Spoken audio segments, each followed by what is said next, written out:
നോക്കൂ, നിങ്ങൾ ശിർക്ക് ചെയ്ത ഓരോരുത്തരെയും നോക്കൂ, നിങ്ങൾക്ക് ഈ അവസ്ഥ കാണാം. ഒരു ജാറത്തിൽ പോയി തുടങ്ങും, ഏതെങ്കിലും അസുഖം വന്നു, അടുത്ത അയൽവാസികൾ പറഞ്ഞു ഇന്നോടത്ത് പോയി, പിന്നെ തങ്ങളുടെ അവിടെ ചെന്നാൽ മാറും, അവിടെ പോകും.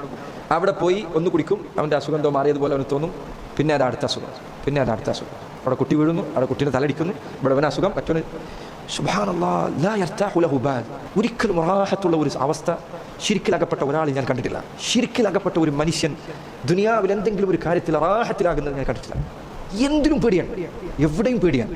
അവനെ പേടിപ്പിക്കാത്ത ഒരു ശബ്ദവുമില്ല. ആ അവസ്ഥയിലാണ് അവർ ജീവിക്കുന്നത്. എന്തിലേക്ക് ഇറങ്ങുമ്പോഴും പേടിയാണ്. റസൂൽ സല്ലല്ലാഹു അലൈഹി വസല്ലം ഈ ഉമ്മത്തിന് ഇഷ്ടപ്പെട്ടത് പ്രയാസമില്ലായ്മയാണ്. ശിർക്കാകട്ടെ ഏറ്റവും കടുത്ത പ്രയാസമാണ്. നീ ദുനിയാവിലെ ഏറ്റവും പരീക്ഷണം ബാധിച്ച വ്യക്തിയെ കാണണം, ശിർക്ക് ചെയ്യുന്നതാണ് നോക്കിയാൽ മതി. അവനാണ് ഏറ്റവും വലിയ പരീക്ഷണം. അവന് ദുനിയാവിലെ സർവ്വസമ്പത്ത് നൽകപ്പെട്ടിട്ടുണ്ടെങ്കിലും വല്ലാഹി, അത് വെറുതെ ഭംഗിവാക്കാൻ ഞാൻ പറഞ്ഞല്ല, വല്ലാഹി നിങ്ങൾ ചിന്തിച്ചു, ഈ കൂട്ടത്തിൽ ഏതെങ്കിലും ഒരു മനുഷ്യൻ, ഏതെങ്കിലും ഒരാൾ ഇവിടെ വന്നിരുന്ന് ഈ മേശയോട് സംസാരിക്കുന്നത് നീ കണ്ടാൽ നീ എന്തായിരിക്കും പറയാം? എന്താ പറയാം? ഇത്ര ബുദ്ധിയില്ലാത്ത മനുഷ്യൻ, അയാൾക്ക് തലക്കെന്തോ പ്രശ്നം, അള്ളാഹു അസുഖം ഭേദമായി കൊടുക്കട്ടെ. അവൻ തന്നെ നിർമ്മിച്ചുണ്ടാക്കിയ ഒരു രൂപത്തിന് മുൻപിൽ പോയി എന്തെങ്കിലും ഒരു വർത്താനാണ് പറയുന്നത്? അല്ല, അവൻ്റെ ഹൃദയത്തിലെ ഏറ്റവും ശക്തമായ വികാരം പ്രകടിപ്പിക്കുന്നവൻ്റെ കാര്യം എന്താ? ഒരാൾ വെറുതെ വന്നിരുന്നിട്ട് ഈ മേശയോട് എന്തെങ്കിലും സംസാരിക്കുന്നത് കണ്ടാൽ അത് വിഡിത്തമാണ്. പക്ഷേ അവർ സംസാരിക്കുന്നത് എന്തെങ്കിലും ഒരു വർത്തമാനമല്ല, വിനയം അവൻ്റെ സ്വന്തം ഭാര്യയോട് പോലും ചിലപ്പോൾ അവൻ പറയാത്ത കാര്യമാണ് ഒരു മൺരൂപത്തിന് മുൻപിൽ പോയി അവൻ പറയുന്നത്. ഇതിനേക്കാൾ വലിയ പരീക്ഷണത്തിൽ അകപ്പെട്ട വേറെ ആരാണ് ഇനിയുള്ളത്? ഒരാളില്ല. അതുകൊണ്ടാണ് അല്ലാഹു സുബ്ഹാനഹു വ തആല പറഞ്ഞത് യദ്ഊനഹു ലമൻ ദർറുഹു അഖറബു മിൻ നഫ്ഇഹി. പ്രയാസം ഉപകാരത്തെക്കാൾ കൂടുതൽ ഉപദ്രവം മാത്രം നൽകുന്ന കാര്യങ്ങളെയാണ് അവർ വിളിച്ച് ദുആ ചെയ്യുന്നത്.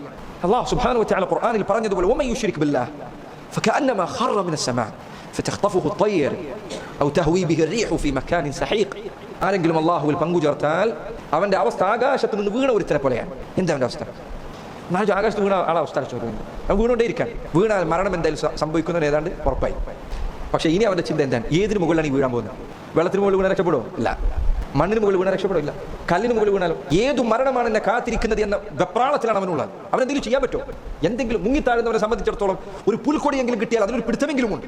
ഇവനോ? ഇവനെ എവിടെ പിടിക്കും? ഇവൻ വീണുകൊണ്ടിരിക്കുകയാണ്. എവിടെ വീഴുമെന്ന് അവൻ അറിയില്ല. ആ വീഴ്ചയുടെ ആഘാതമാകട്ടെ അവൻ ഇങ്ങനെ അനുഭവിച്ചുകൊണ്ടേയിരിക്കാൻ.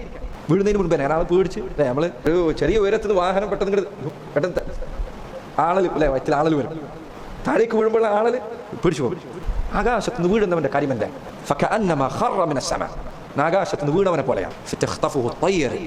പക്ഷികൾ ചിലപ്പോൾ അവനെ റാഞ്ചിയെടുക്കും. ഇവന്റെ കണ്ണും ഇവന്റെ കാതും അവ കുത്തിപ്പറിച്ചെടുക്കും. ഔ തഹ്വി ബിഹി അർറീഹു ഫീ മക്കാനിൻ സഹീഖ്. അതല്ലെങ്കിൽ വിദൂരമായ ഏതോ ഇടത്തേക്ക് കാറ്റ് അവനെ വലിച്ചെറിഞ്ഞു കൊണ്ടുപോകും. എന്നാണ് അവന്റെ അവസ്ഥ.